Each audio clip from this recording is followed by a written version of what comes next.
All right, everyone, welcome to the monthly Fireside Chat. Every month we bring in thought leaders in the world of sales and personal development and entrepreneurship. And this month, I am beyond excited for this conversation because the man that is sitting with me right now is none other than Marcus Chan. Now, just to tee up Marcus, before I started a coaching business, I reached out to some of the top coaches, and I reached out to John Barros and Scott Leese, Marcus, a bunch of other people, but by far Marcus was the most generous and giving with his time. At the time, I was just an AE at Salesforce, and Marcus had already pursued this full time. He pretty much opened his entire playbook for me and said, here's what you got to do. Here's how you build a newsletter. Here's what you use for your back office. Here's how you set up your offer. I was just blown away.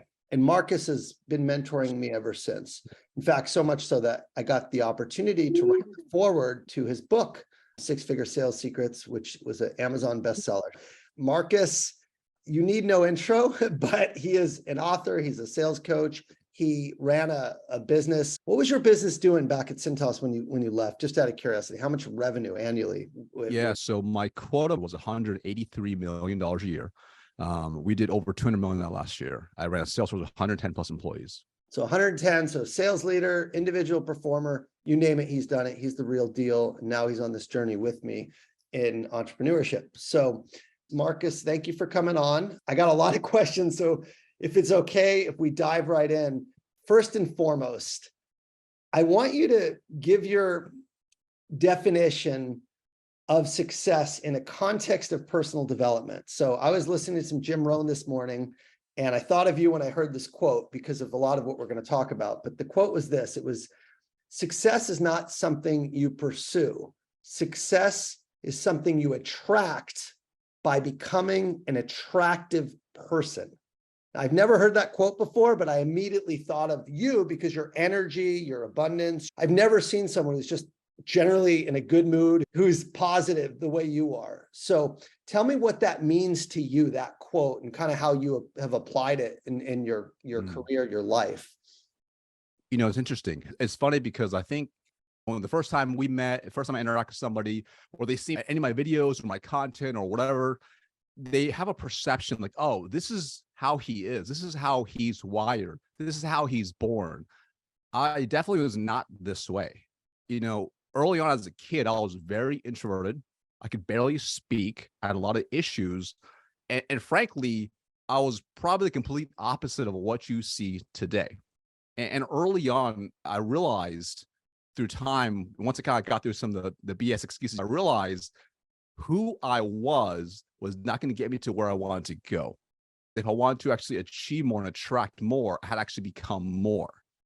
And, you know, I'm sure we'll talk about like later on, but ultimately, everything you have in your life right now, this is my belief, everything you have in your life right now is a direct result of how you think, how you act, and what you do on a consistent basis. So if you're not happy with whatever you're at, or it's only okay, it simply means you must become more. And that's something I realized over time. And this applied to every aspect of my life, whether it was in sales, to business. I mean, heck, even relationships. You know, I remember early on, you know, in college, you know, I felt like all my friends could meet all the girls, and I was like this awkward guy that struggled meeting girls. And then I realized again, the same thing. I didn't become the type of person who could actually attract people, and not necessarily just through how I look or whatever, because still pretty average looking, but how can I attract them through who I am, my energy, my vibe, my ambition, my mind, etc. So to me, it's really powerful because when you realize the world you have right now can be completely shifted by you shifting who you become, you can start attracting a lot more in your life, whether it's abundance, success, love, or whatever it's going to be. But it's not just like thinking it, it's actually truly internalizing it and becoming it. So to dive a little deeper on this, who were you when you were not attracting the life you want? Let's go back to kind of the original, because that's kind of harsh, right? I wasn't the person that could be successful. I had to change myself. Not many people have the self-awareness to admit it, much less the humility to admit that. But tell me who you were and then who you had to become to have this wild level of success and frankly, everything you've done. I think we go through seasons in our life where in certain seasons, we might be the best version for that season, kind of like the pond we're swimming in, if you will. But as you go into different ponds or bigger ponds, you start realizing, dang, I was just in ninth grade playing football with a bunch of middle school kids, right? You start realizing you're just playing at a small level. And I remember my first realization from probably a more overall life impact view was when I graduated college. Now, before this point, I did different internships and I grew up working really, really hard. I've been able to have like relatively decent success in these jobs I've had by just really outworking everybody. That just kind of worked because I grew up poor. I'm like, I can work hard. I can be great. It'll be awesome. And then I got my first B2B sales role. And I thought I could apply the same thing. I could work my ass off. I could do all these things. I could beat everybody out. I'll be the best again. It'll be great. And I realized very quickly that was not the case. I worked super hard. I had the highest activity, highest everything. And I started realizing I was actually not that good. And it wasn't like immediate, but after a few weeks of me being that B2B sales role, it started becoming really clear to me, this is actually way harder than I expected, especially when I saw my peers actually getting better results than me. Not amazing results, but still better than what I was doing. And really, there's always like a tipping point where something happens. Most people have a tipping point. My tipping point was literally my boss, this is about 2 months in, pulled me into his office on a Friday afternoon at 4:00, which is never a good sign. And this is right when the recession was about to happen, end of July, early August 2007. Pulled me in his office, sat me down, and pulled my numbers up and basically told me I was a piece of crap and terrible at my job and told me he was going to fire me. And I'd already started feeling this already, but having him verbalize it so harshly to me was a big punch in the face. Because at this point, I felt like I was giving my all, I was doing everything I could, but I wasn't getting the results. And I'm like, maybe time in the job is best training. And at that point, that's when it really started hitting me. I'm like, I have to become more. But during that same moment was also, there's a few other things were also part of my life that was really important which was number one, I went to B2B sales because I thought it'd be a huge opportunity, but that was against what my parents wanted, right? So if you couldn't tell by the video here, I'm Asian, right? So my parents had Asian expectations. So they wanted me to be a doctor, a lawyer, accountant, or something more prestigious. I'm Jewish, so I can relate too. My mom, you know what I'm saying? Like, go to grad school or else, and I took off. Yeah, right. Yeah. So I'm gonna go B2B sales, and I want to guess what their wishes were. I took the lowest paying job that had the biggest upside, I thought. And now I'm about to fail B2B sales. And I was like, oh my, let my parents down, right? I felt bad about that. I felt bad about myself. And then on top of that, this girl I was very serious with, I want to propose to her. I couldn't even afford the ring. Like I couldn't afford the ring I wanted to get her, right? Because obviously I wasn't going to make any money. And her parents are very successful. They're also like immigrants that came over from Iran. So very successful, very educated. So here I am like, this guy, their son's dating, like just in some sales job who's not that good either. So there's all this like internal, external pressure at that point. And that was the moment where the realization was like, okay, like either I'm going to get fired or I got to figure this out. And I decided to figure it out. And that was the exact moment. No joke. I was like balls to the wall. I cut everything out of my life that did not serve me and went all in on becoming the best version of me. I started sacrificing everything from time, money, energy into becoming the best version of me. It wasn't easy by any means, but what starts happening is you start having like a little bit of progress. And when you have a little bit of progress, that's the ultimate motivation. And it started to stack and build. And I started to just, study heavily into how to become the best version of me. And every year I do more and more. And what starts happening is you start habit and skill stacking. So I start stacking skills more and more and more. And over time, I actually didn't realize who I'd become. In fact, it was 2015. So this is approximately 7 years later. At this point, I've been promoted 10 times in that time frame. I exceed my number every single year. At this point, I was running an organization of 85 employees. And I didn't really realize I'd done anything, quite frank. I'm like, dude, I just work hard. I work hard. I work on myself. This is what I do. This is like normal. Doesn't everybody do this? And I remember at that moment, that's why I just genuinely, I was just naive to it. You're kind of a freak, man. You're total freak. I'm a total freak. Possible, but no, right. Do it. That's why. Yeah. Why it's our like programs exist. So that's yeah. So it's like you have to be a little bit obsessed and crazy to get what you want done, right? So at this point in 2015, I remember I was a new director, and I'm like one of the youngest directors in this company. This is a Fortune 500 company, and they're like, and all my reps were like, dude, like, how did you do this? How did you do this? I'm like, do what? I work hard. I show up. I wake up early. I do the right things. I sacrifice. I know what you're talking about. And I realized at that point, I'd become someone completely different. But And here's the key. Here's the it. key. And I don't want to minimize this. You had become someone completely different. Yeah. You had become that person where you look Correct. now, it's like, holy shit, I have all these healthy habits. I work a full day. I'm focused. I manage my time. I'm honest. I know who you are because we've worked a long time. But I think it would help for anyone listening and in the group just to kind of talk about that contrast. So you said, I left everything behind, right? Yeah.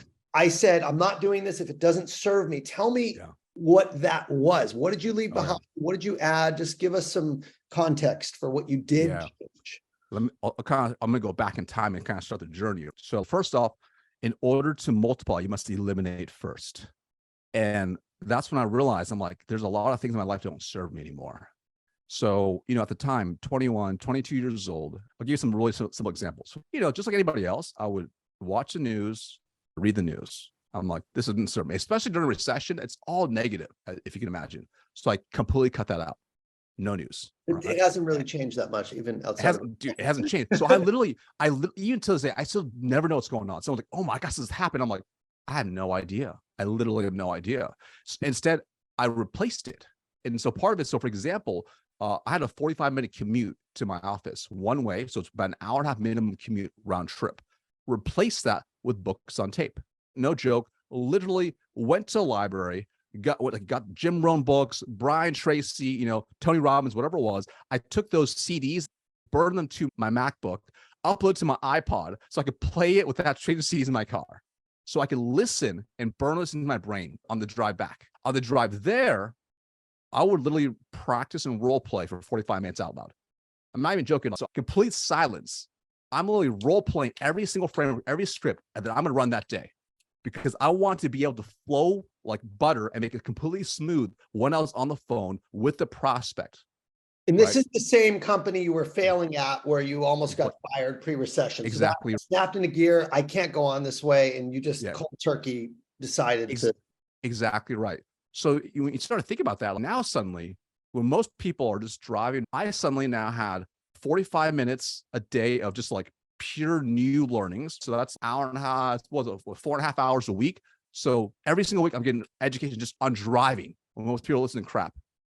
I get 4.5 hours of role play and practice every single week. I was doing things that most people wouldn't want to do. I would practice and role play at night.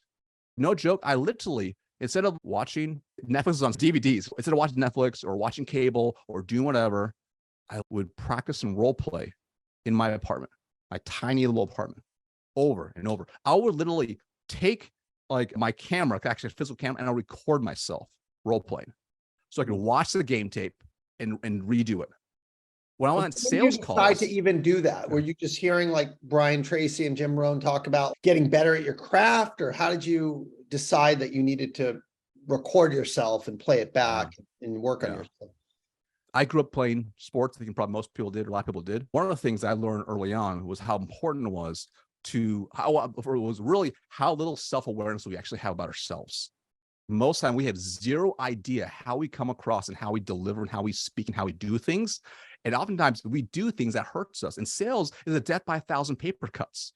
So if you're unaware of how you speak and how you deliver, how you do certain things that actually hurt you, that's really dangerous. But once you become aware, you become dangerous in a really good way. So I was a competitive swimmer.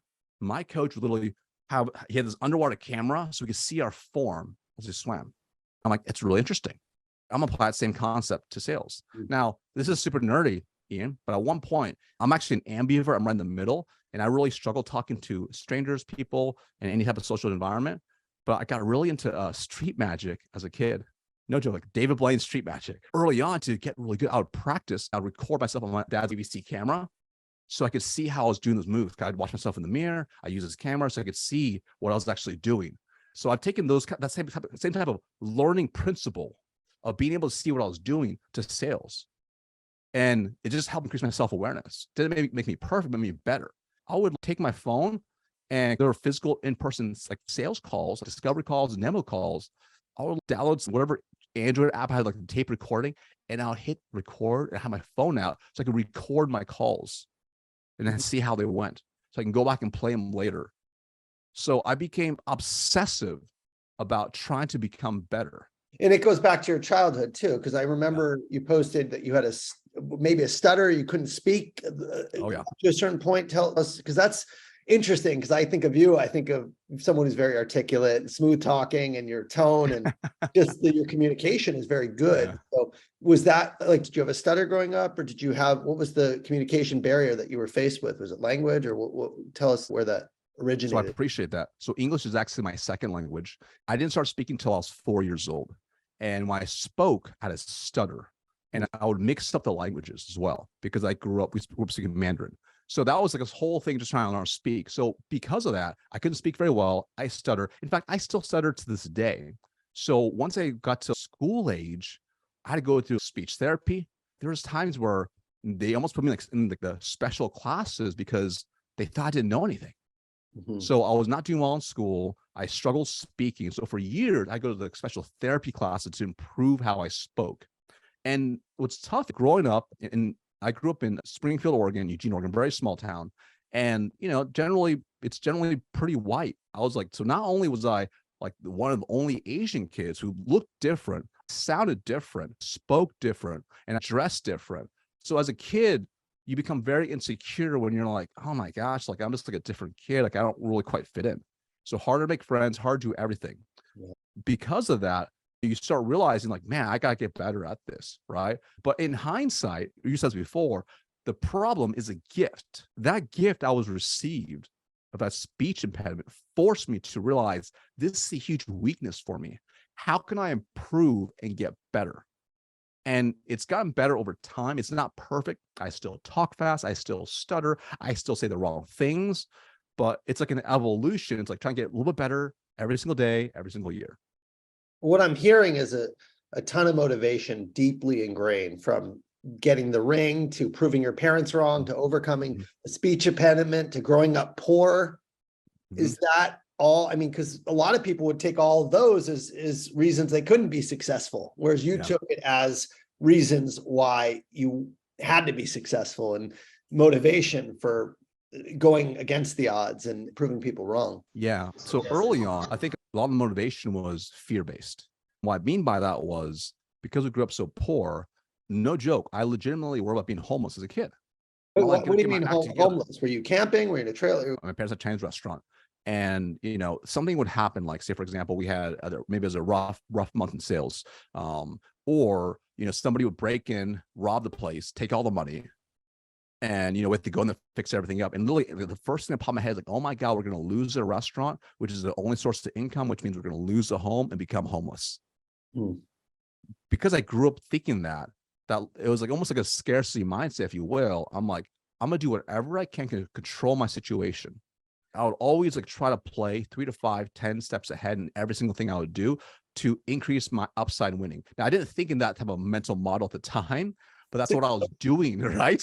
Yeah. As a result, you know, so that was kind of the first kind of early thing. But early on though, those things I mentioned that I felt were reasons why I couldn't be successful, those were real things in my head. And I had to accept them as truths. I can't meet girls and like be cool and like date girls because nobody wants to date some scrawny 5'7" Asian kid. But then what's interesting is, right? Oh, you're not so scrawny anymore, but keep going. But you know, but here's the thing, right? Vacation pictures. You know, but what ends up happening is like when you start to expand your mind, you start realizing what's possible. You see certain things, and unless you want to be completely oblivious, there's certain truths that kind of shatter your paradigm, right? So you're like, oh crap, like that Asian dude is meeting a lot of girls. That's crazy. Oh wow, like hey, that kid's an immigrant too, but he's really successful. Huh? Wait, that guy can barely speak, but he's way more successful. So you start realizing, like, wait a minute, there's patterns here. There's clues here. I remember starting B2B sales. I'm like, no one can be successful in B2B sales. You can't make that much money. And then I meet a 22-year-old kid who's making like $250,000. Oh my God. So you start realizing there's so much of a world out there, and you can either keep believing the false belief, or you realize your circumstances are only where you start and they don't determine where you're going to go. So you can make a decision right now where you want to go with that. And I know none of this has changed for you, and it's been 16 years since this awakening, and it's only been stacking, but we're talking a lot about mindset. And what I heard you say is surrounding yourself or seeing people that inspire you to do better because you know it's possible. I heard you say having deep motivation, a deep why. I think a lot of people have generally a good mindset and they are motivated and they know why they're doing what they're doing. But where you excel, and I want to dive into this a lot, is your habits, and specifically how and where you spend your time. So I'd love you to kind of share what your habits look like, maybe what they were before. You mentioned the news and consumption of stuff, and now what they are, and more so what your habits are today, right? What you do today. I know you didn't start with all the things you're going to share, but maybe some context is to like, what's the most important habit to develop first, and then share what you actually do now as a North Star for people to see how and where to spend their time. Because you were, I would consider you even more disciplined than me and more focused than me. And I don't see that as often as a lot of the people I encounter. So for me, you're a benchmark of like what discipline and focus and habits look like. So give some context onto like where you started on this journey, like what habits you first started adopting, and then what that looks like now in your day-to-day. Yeah, I appreciate that. Right. It's interesting. There's a quote behind me. It's an Aristotle quote. It says, "We are what we repeatedly do. Excellence is then not an act, but a habit." One of my favorite quotes. My former EA got that for me. So, I think it's interesting because who we become is ultimately determined by the habits we have right now. And I think early on, I was gifted with developing some habits that pay me long-term dividends down the road that I didn't realize. So, for example, one of the gifts I was given as a kid was working at the restaurant at a very young age, meaning when all my friends are 7 or 8 years old are out playing basketball, I'm in my parents' restaurant in the back, chopping mushrooms, peeling onions, washing dishes, doing all the hard stuff that no kid wants to do.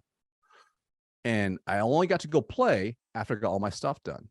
So what ends up happening, and by the way, that means like work a full work week. But child labor was not a thing back then. Yeah. I'll tell you later how when your parents, it doesn't apply. I was free labor until I convinced them to pay me, which I'll tell you about later. But it's interesting is like you learn how to delay self-gratification. That becomes like a little bit of a habit. That helped me down the road. Now, delayed gratification was the first thing developed. Yeah. It's just like, I didn't know it was called that at the time. It's basically like doing really hard things for a really long time, regardless of how you feel, knowing there's no payoff right now. That was an earlier one. That was definitely a key habit. Another key habit that was useful for me as well, and this paid me dividends later, I didn't even realize at the time, is because we grew up really poor and very frugal, we saved a lot of money. Meaning we would like, whatever we could scrimp, we'd save. Whatever way we could save a penny, we saved a penny, right? Which is good and bad in different ways.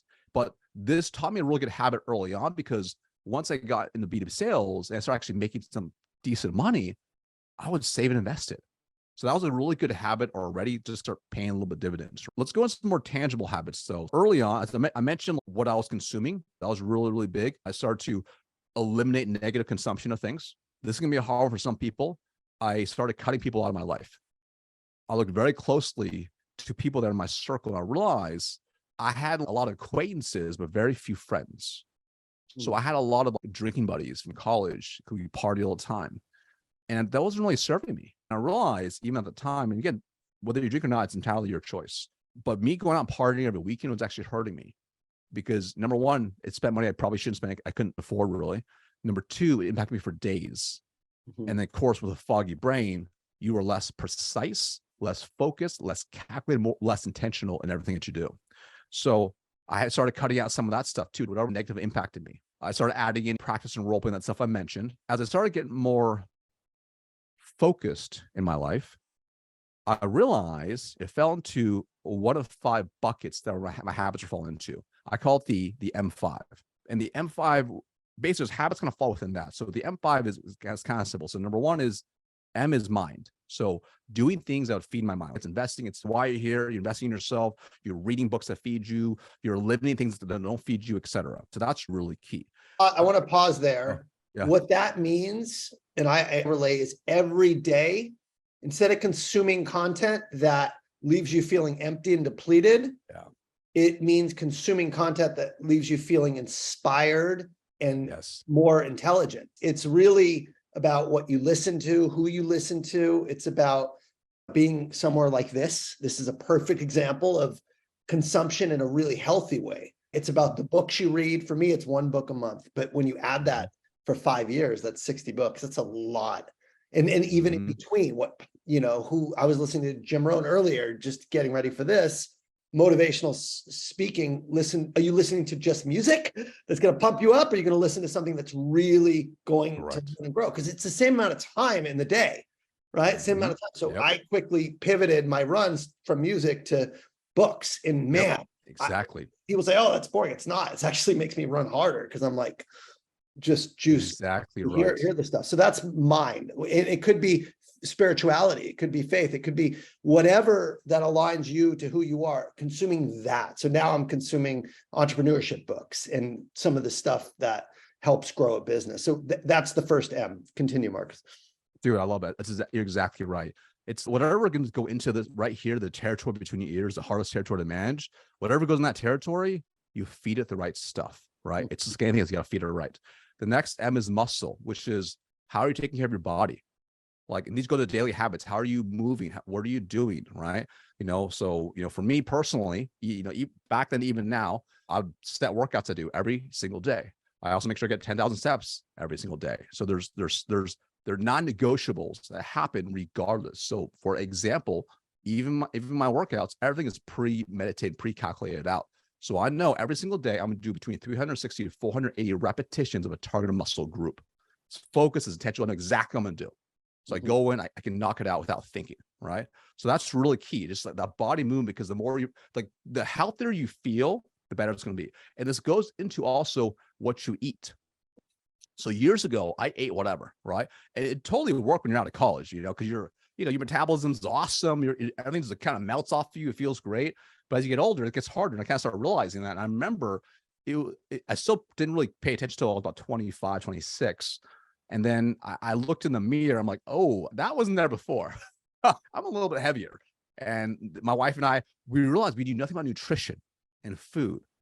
Like, our nutrition was like getting a food. It says organic. Oh, it said it's healthy, which, by the way, most of that stuff is fake. I didn't know how to read a nutrition label. I didn't know how to meal prep. I didn't know how to pre-plan. I didn't know how to do any of those things. So I started building health habits around food, around grocery, what's in the house. So even now, it's like we have a set thing we always buy every single week. It's all groceries. It's all veggies and meats and whatever, right? We have certain rules we follow for eating, and I'm consistent, and every meal's pre-planned out. I know exactly what I'm going to eat. So I only think I can eat the healthiest thing that has nutritious. And what happens is also when you go into nutrition, when you eat properly, it actually allows your brain to think better. So gut health is tied to your brain health. So when I realized that, I'm like, oh yeah. So it's kind of like if I eat a huge pizza, love pizza for cheat. Your energy is processing the food, and your gut is processing, and your brain is not. It's everything's happening in your gut versus in your mind. Being light, eating clean. And if you do a sleep track, like I have an Oura ring, some people use Fitbits or Whoops or whatever. Like, I can tell when I had a bad meal the night before because my sleep is completely jacked up, and I feel it the next day. And I need that sleep for proper body recovery and mind recovery. So muscle, add what you eat. You can say munchies to remember. Munchies if you want. All right. Your rest, right? Because you incorporate a lot. Your sleep.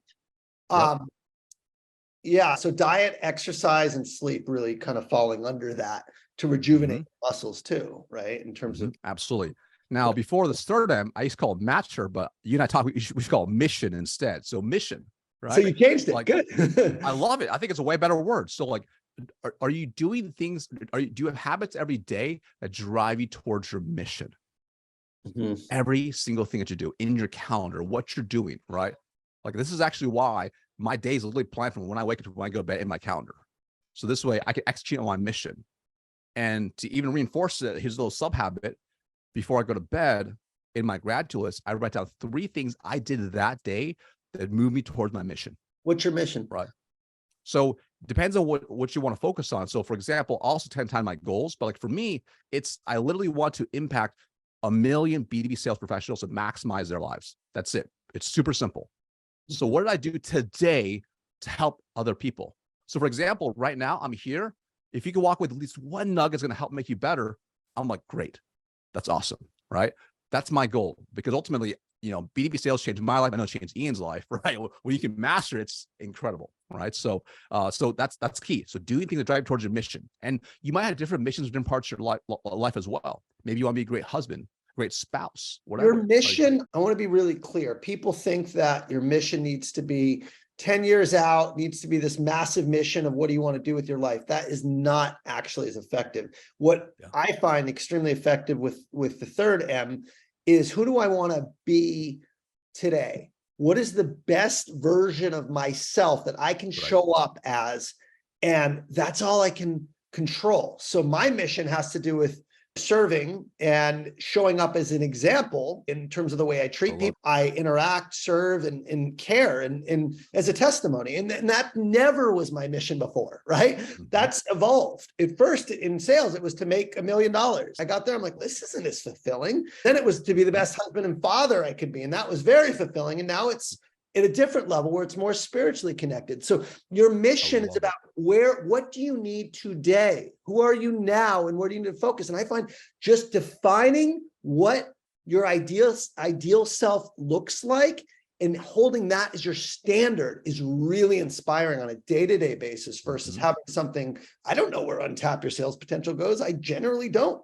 I don't know if it turns into a podcast or we have thousands of people or what we're going to do, but I know how I want to show up. And if I can just focus there, then the rest tends to happen, which goes back to that quote, right? Success is something you attract by being an attractive person. So my mission is around the type of person I want to be so that I can attract success. So kind of coming full circle. I don't know how that works with how you show up every day, but I think it's important to call out just the short term versus the long term. If you're not clear with where you want to go, it's really hard to show up right now.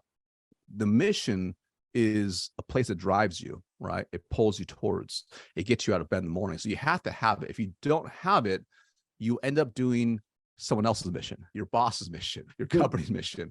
So if you're not clear, you got to figure out what that's going to be for you. Right? So what do you say to someone in sales? Before, you're an entrepreneur, it's a little easier when you're serving people for a living, but you're working, you're 25, 30 years old, you don't have a huge amount in the bank. You want to be an entrepreneur someday, but right now you have to be successful in your job, but you're not necessarily feeling that deep mission and purpose. Because I see this all the time. What do you say to someone that is struggling with their mission and can't leave to go serve 1 million people, for example? Oh yeah. So I remember at one point, I realized I didn't really have a mission, because for so long I was operating out of scarcity, fear, being poor, and all these things. And it was literally years later, and at this point I had achieved some decent success, and I came across a book by Brendon Burchard, High Performance Habits, for anyone's read it. And one of the things that I found really powerful in there, it became very clear to me. He probably said it in different ways, but for lack of a better term or phrasing, he basically said, hey, remember, if you were to die tomorrow, what 3 words do you want me to remember by? And I remember reading that. Wow. I'm like, what would I want to be known for?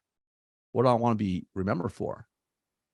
And that's the first place I would start. Because for me at the time, I had to really sit down and deep think by myself, all on what do I want to be known for? What would be my 3 words? And it came down with 3 simple ones. And to this day, it still drives me regardless. So your mission may shift overall, but you're still going to have a certain kind of pull you together. So for me, number 1's influence. To positively help somebody else.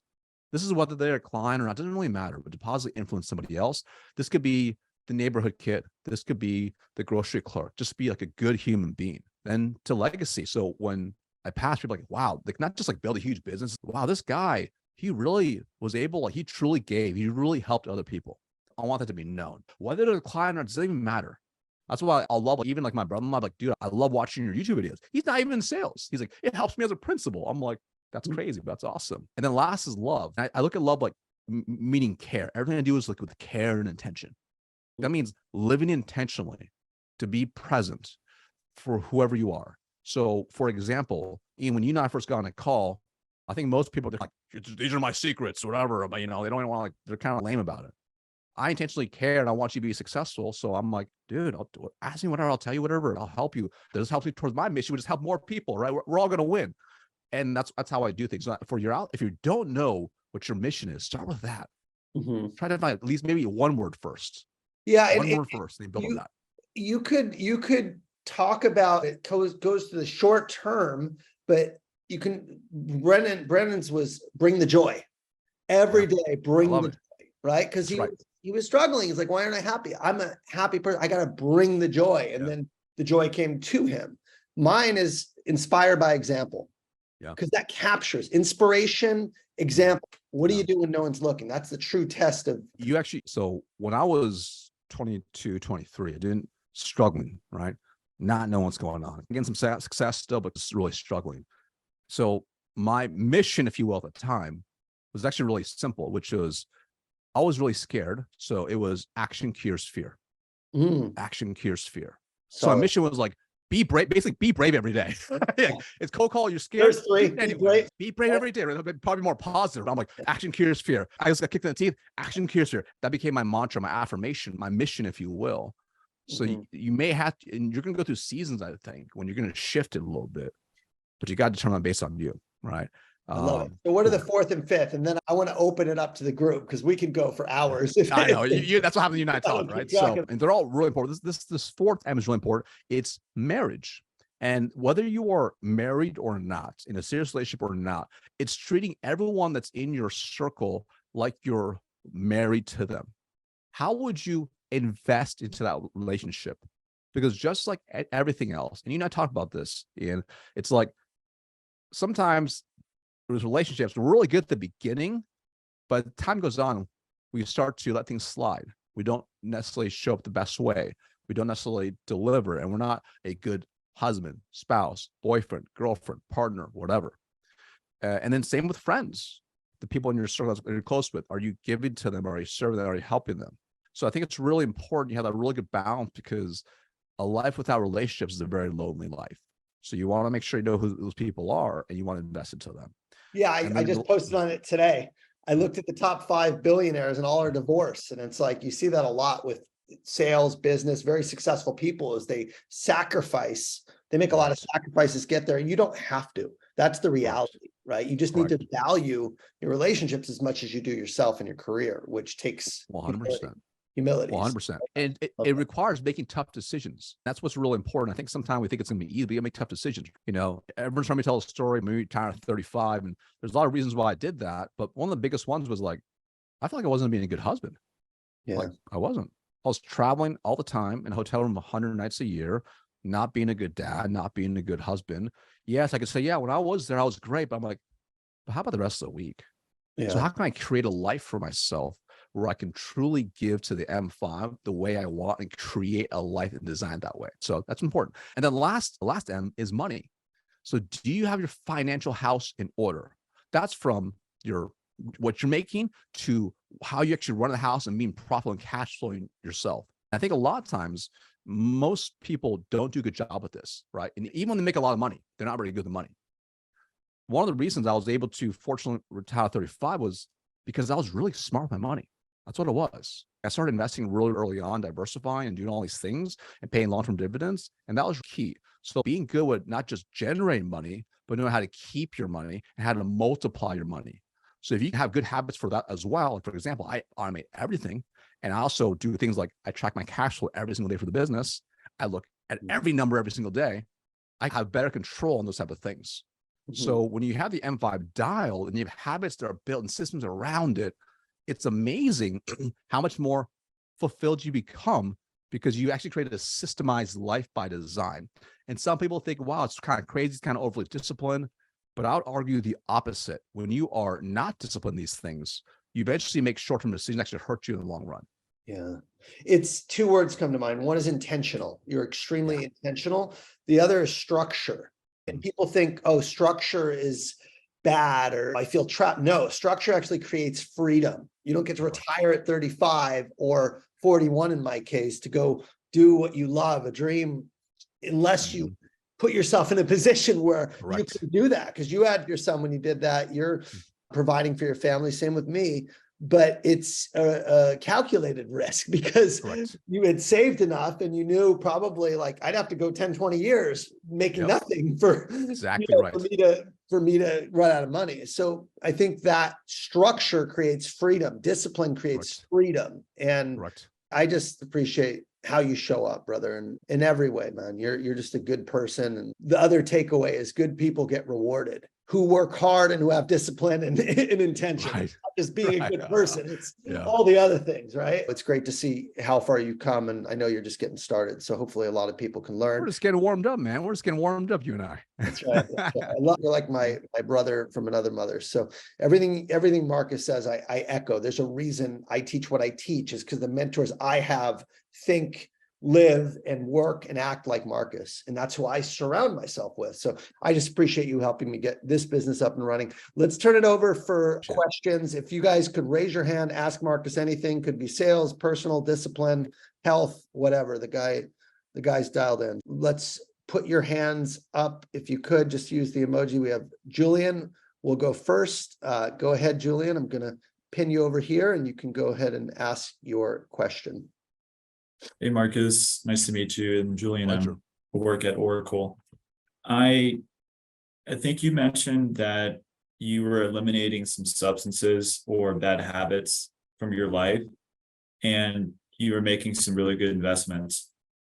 What were some of those things that you eliminated from your life? And then what were some key investments that you made? So good question. So elimination first. So I don't drink anymore.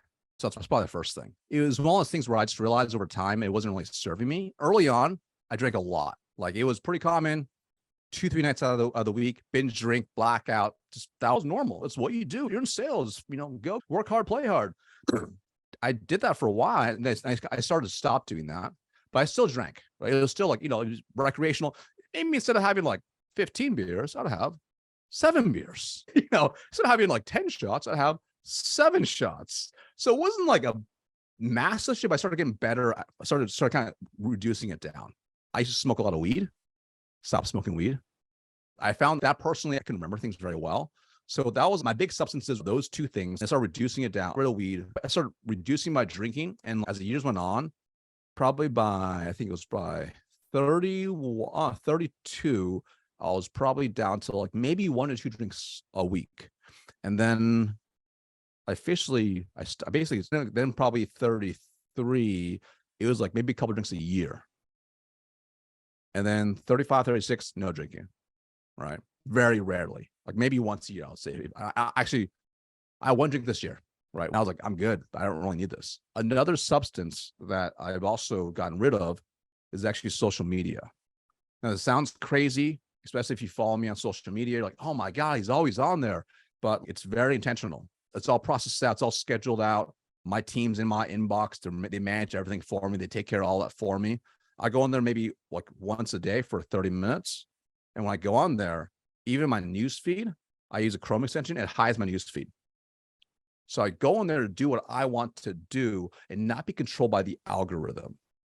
So that's stuff like that. I'm like, what else can I eliminate? So that's some stuff I eliminated. In terms of what I invested in. So I'm a firm believer, you get the highest multiples when you invest in this order.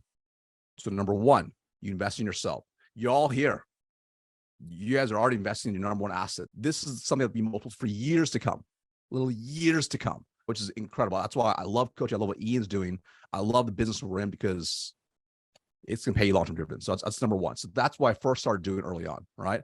Now, even at that, and then the next thing would be investing in businesses, which is like buying businesses, investing in businesses. I don't really do that, but that's the next thing. I think most people fall into the trap of investing things they don't understand.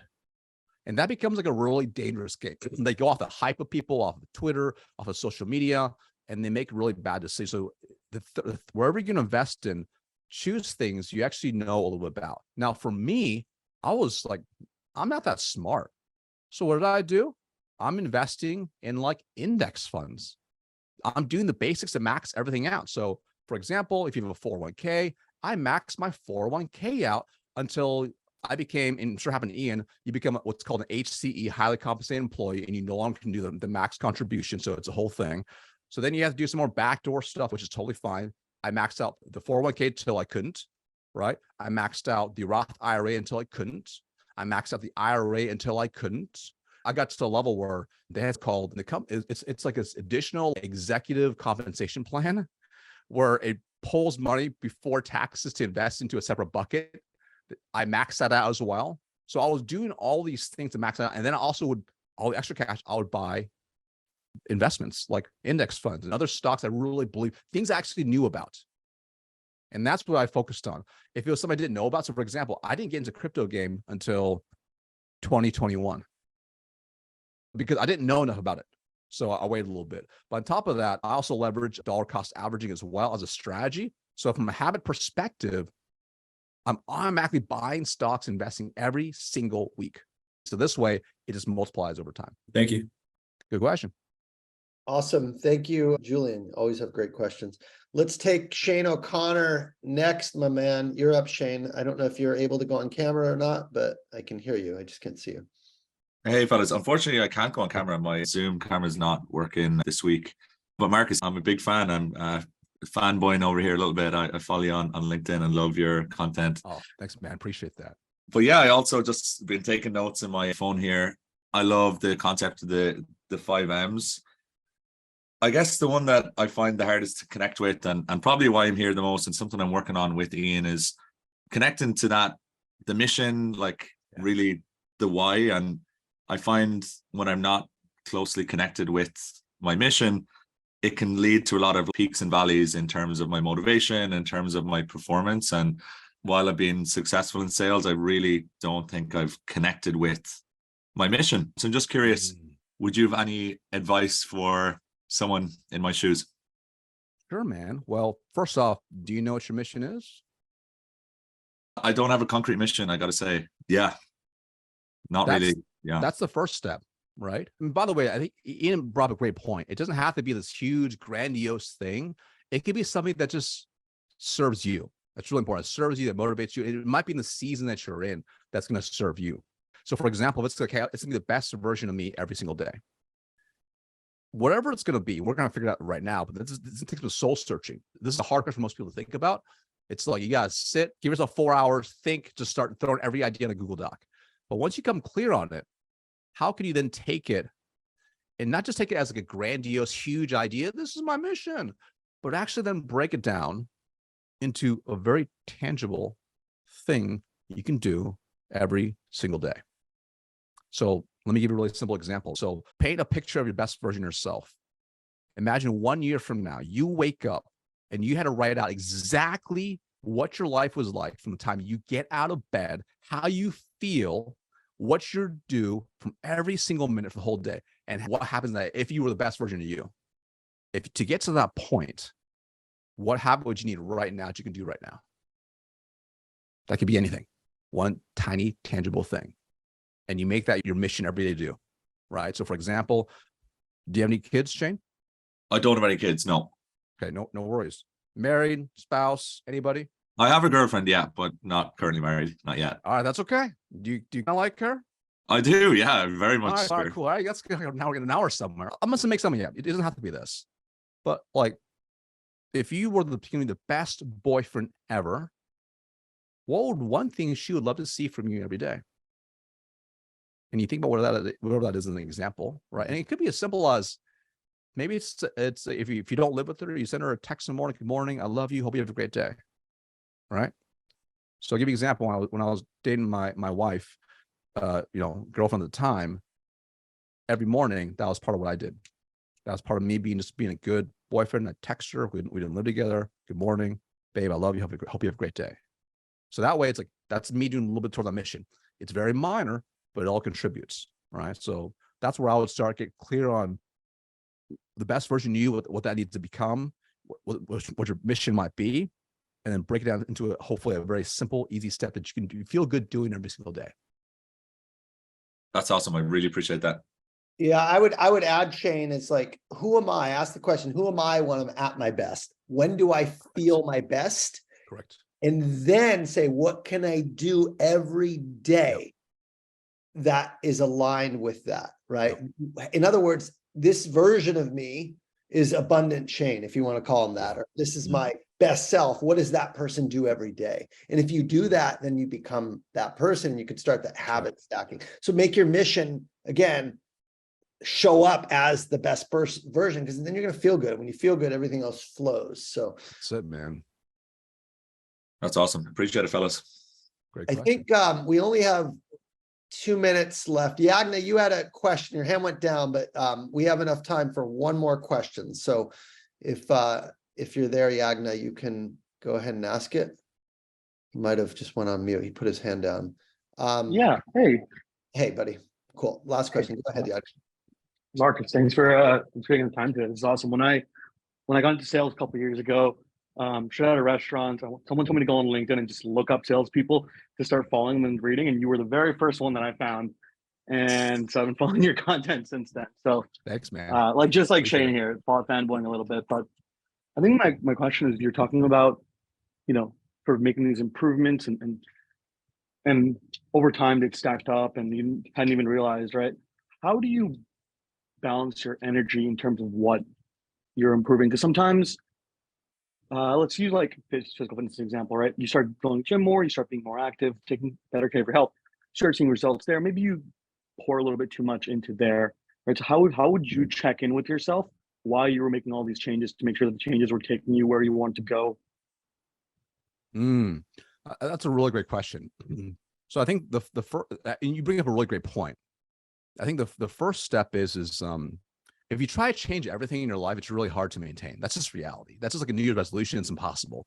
But if you can identify the biggest priority first, which is going to have identify what's your biggest constraint, all right? What's your biggest thing? If you could pull that lever, it has a great impact across the board. How can you work on that first? So for example, if it's health, okay? So as you start to work on the health and you're working on doing these things, how can you systemize and make it easier? How can you make it easier? How can you make it more effective? How can you do more in less time? And that's where it starts. So let me give you a really simple example. As I started getting into health, I used to work out for 2.5 hours a day. It was awesome. It was great. No kids, right? Date my girl, it's great. It's totally different. But then you get busy. You don't really have that time. And I realized if I can find if I can build a constraint around it, how can I make it better? So I'm like, okay, how can I make 2.5 hours be an hour? Oh, weird. All I had to do was pay close attention and be more focused. Done. Hour. How can I make an hour 30 minutes? So now my workout's down to 30 minutes.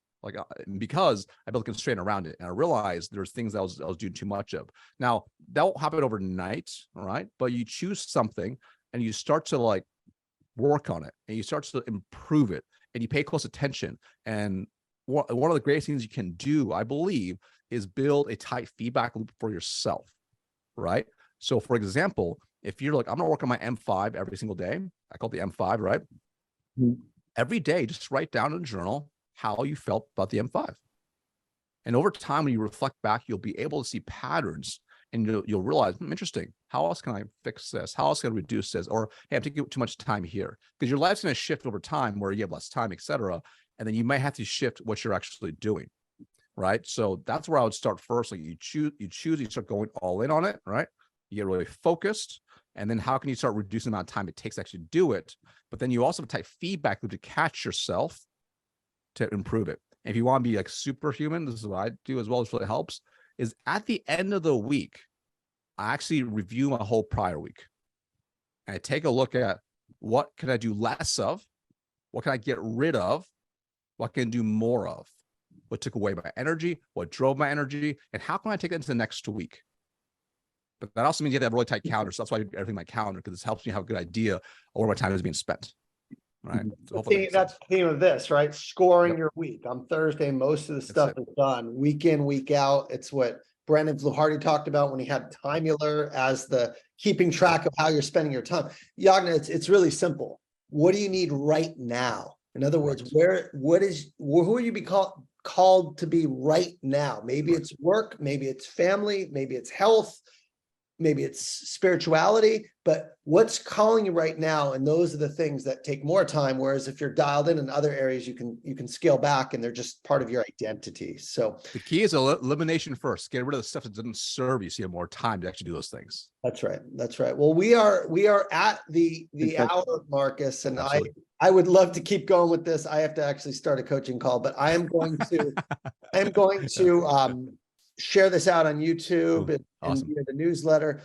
First and foremost, thank you for coming on, man. You are just a gem, nugget after nugget. I know I am super fortunate to have the relationship that we have, and I'm just grateful that now other people in the program have gotten a taste of what you bring to the table, because you really are pretty remarkable in so many ways. So if people want to Appreciate follow you, you, get a hold of you, learn about your program, I mean, what's the best way for them to continue? Super simple. You hit me up on LinkedIn. Boom. There's my URL genius. It'll take you right to my LinkedIn. Hit me up on there. You can head to my website if you like, whatever you want to do. I'm just happy to help support you all here, and I appreciate being on it. My absolute pleasure. Absolutely. Well, thank you, Marcus. Thanks everyone for joining. And Thanks, everybody. next week. Have a good one. Take care. See ya. Bye. Bye.